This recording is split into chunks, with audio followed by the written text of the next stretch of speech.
So unqualified therapist is asking, how many people do you think that Diddy has unalived? So so if he's responsible for one or two other people, I wouldn't be surprised.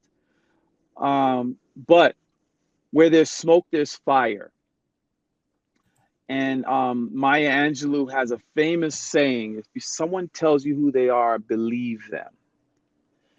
Diddy has been telling you who he is for decades. The fruit don't fall far from the tree, y'all. And now the sun is even has gotten wrapped up in things. So let me tell you something. Like, I believe before I don't before I don't believe, right? I would say a good 90% of what you're hearing out there is real, because think about it. He had all the money that you could possibly imagine by these hits that they had. Okay, so you're a first mover, you got the money, okay, great. But you have no you have no discipline, you have no mentorship around. So now you get to have your way with people, you get to have fun with people, you get to treat life like it's a movie, you get to play Grand Theft Auto with my life, you get to play bang bang shoot 'em up in the nightclub, you get to do all these things you get to be a boy behaving badly. That's what you are, a boy behaving badly. And so yes, see, that's, I believe most of what he did. I believe him hanging somebody off of a balcony. I believe him blowing up somebody's car. I believe that it probably wasn't him, it was people he paid. Because again, let's be clear, he's a coward. He showed you the coward that he is. Remember, he was kicking and dragging and beating Cassie on the floor of a hotel, and she was not hitting back. I don't care what you hear from the lawyers about it being toxic. If it was toxic and it was a back and forth thing, why wasn't she fighting back on the floor? By nature, she was covering up. She was close. She was cowering, not wanting to get hit. Because why? She was familiar with him hitting her. She knew more was coming. Cassie told you more in that 30 seconds about their relationship and her abuse than any news story, documentary, or movie could possibly tell you, in a courtroom or otherwise. Be smart. Where there's smoke, there's fire. She has taken beatings from him before. Hello? She covered up. She didn't fight back. Fight, flee, or, you understand? She was giving in. She surrendered. She's telling you her story's right there. She doesn't need to get on an interview with Shaun Atwood. She just doesn't, because she tells you who she was. She's a nice girl. She's kind. She doesn't want to get hit. She doesn't want to get hurt. She's protecting herself. She's covering. He's kicking her. He's beating her. He's dragging her. Please. I believe them. I believe them. Question from Leela. What makes people attracted to the limelight and become victims of the entertainment industry? What can be done to bring awareness to these dangers? So people want a way out. People think that the celebrity mess and the partying and the people want a way out. They don't want to. So you have people that are part of the ingredients of life, the infrastructure, civil service workers. Um, God bless them. Thank you for your service. The military keeps us protected, right? They keep us protected.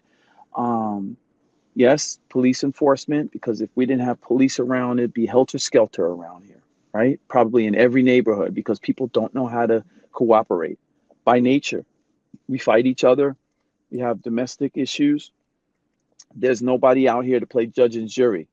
So we need civil service workers. We need people to collect our garbage by the day. We need cooks because we don't know how. Not everybody, right?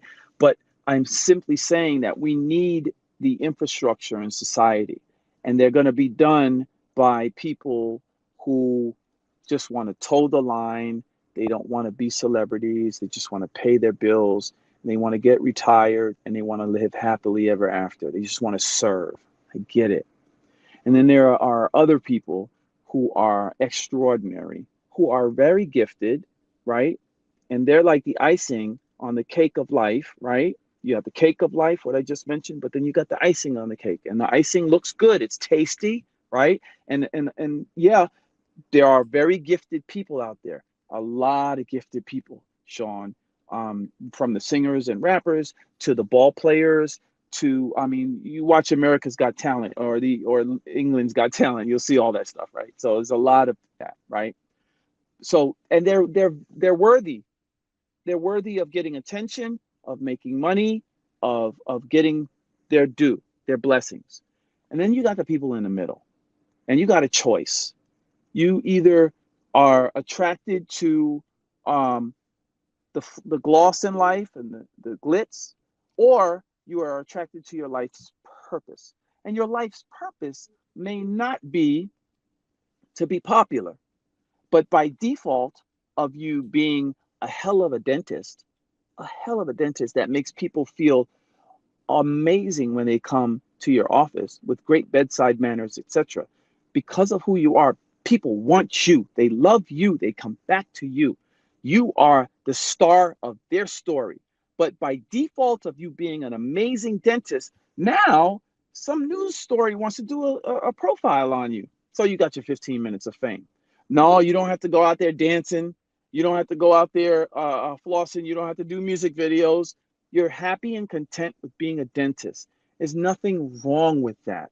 There's everything wrong with you wanting to hack life and get to a space hypothetically, get to a space that's hypothetical, that's empty, that's shallow, that doesn't have substance, that won't sustain, right? And those things are they're known to be a waste of time. They're known to be a quick lottery ticket, right? A quick lottery ticket that does not give you an answer. They doesn't give you substance that you can live off of, that you can feed your, that has legacy. It doesn't. And I said this earlier, Shaun, master your craft. If you want to be in entertainment, understand the full of entertainment, understand behind the scenes, understand, get your niche market. Just don't say, oh, I want to be rich. But forget that. If you like money, go work at the treasury. Learn about money, learn how to make money. If you like money, you like the feel of paper. If you like sports, get into the sports, understand sports. Don't just be a football player or a basketball player. Understand the business of sports. Understand these things. Master it is. If you have an interest in a certain thing, it's fine. You can have that. You can get that. You can be a dancer, but study it, be 10 toes down, master that craft, and then let the results of that, the evidence of that show. You're going to get the spotlight on you for a moment or for a lifetime. But that's all going to be based on how much you master your craft, right? The people like Stevie Wonder or the Denzel Washingtons, they've mastered their craft. The people like the Celine Dion's, they've mastered their craft. And so they're always going to be good. So master your craft. You're going to be good. You're going to be good, but you have to do it at some point. Like, there's a bamboo tree metaphor. You plant a seed for a bamboo tree. You're never going to see it sprout until years, but you have to water it every day. And the day you stop watering it, it's the day it dies. But 5 years in a day, it starts sprouting. Now you got a bamboo tree that's growing, but for 5 years you watered it every day. You have to look at life that way. You have to be consistent and persistent, right? You have to have an actionable plan. Have daily agendas that lead up to monthly or weekly or monthly or yearly goals, and then those yearly goals should reach up to your purpose and your life's purpose. And somewhere in there is what we call the dash. And that's the substance of life. That's the juice of life. And that's what people gravitate towards, folks. They want real things. gravitate towards those real things. So I'm not mad that the person who the comment was, "Oh, I got something to tell you about Ellen DeGeneres," but have be 10 toes down in what it is, master your craft, and you'll hit pay dirt. Let me tell you about Ellen DeGeneres, and this is my problem with Ellen. Ellen fortified Diddy's career. She elevated Shaun Combs and put him on stage over and over again for the world to see. By nature of you doing that, Ellen, you have ushered in millions and millions of people into the Diddy ecosystem.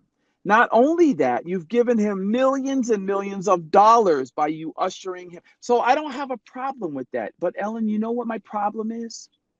When you saw Cassie being beaten up on the floor of the hotel room, you zipped your lips. You made whatever excuse you did. So we need to be accountable, folks. We can't amplify someone and raise them up on a pedestal and give them all of the money and the power and the notoriety. And then when they do foul, that's not a foul ball, guys.